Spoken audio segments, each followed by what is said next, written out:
আসসালামু আলাইকুম। ঢাকা বিশ্ববিদ্যালয় ক্যাম্পাসে মহানবী সাল্লাল্লাহু আলাইহি সাল্লামের নামে আকিকা কেনা হয়েছে গরু। ঈদে মিলাদুন্নবী 12ই রবিউল আউয়াল উপলক্ষে মহানবী হযরত মুহাম্মদ সাল্লাল্লাহু আলাইহি সাল্লামের নামে আকিকা দেওয়ার ঘোষণা দিয়েছেন ঢাকা বিশ্ববিদ্যালয়ের একদল শিক্ষার্থী। শনিবার 14 সেপ্টেম্বর ঢাবি ক্যাম্পাসের মল চত্বরে তারা এই ঘোষণা দেন। আকিকার জন্য 2টি গরুও কেনা হয়েছে।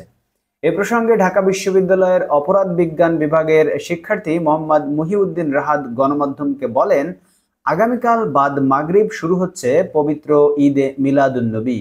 এই পবিত্র দিনে পৃথিবীতে আগমন করেছেন আমাদের সবার প্রিয় হযরত মুহাম্মদ সাল্লাল্লাহু আলাইহি সাল্লাম।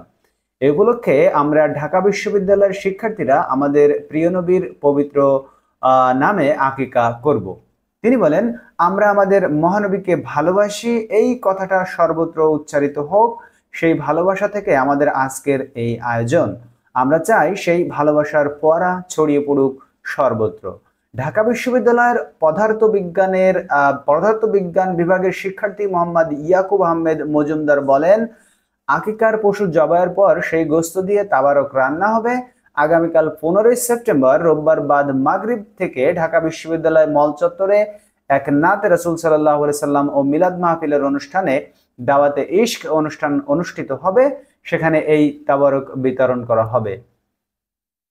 বন্ধুরা, যেমনটি আপনাদেরকে জানাচ্ছি, ঢাকা বিশ্ববিদ্যালয়ে আপনারা সকলেই জানেন গত 21 বছর বাদে একটি হলে সেখানে আজানের অনুমতি দেওয়া হয়েছে এবং গতকাল সেখানে আজান দিয়ে নামাজ আদায় করা হয়েছে। আর আগামীকাল ঢাকা বিশ্ববিদ্যালয়ে ঈদে মিলাদুন্নবী পালিত হবে এবং সেই সাথে ঢাকা মল চত্বরে মহানবী সাল্লাল্লাহু আলাইহি সাল্লামের নামে আকিকার জন্য তারা 2টি গরু কিনেছে এবং আগামীকালই সেই আকিকা অনুষ্ঠান সম্পন্ন হবে।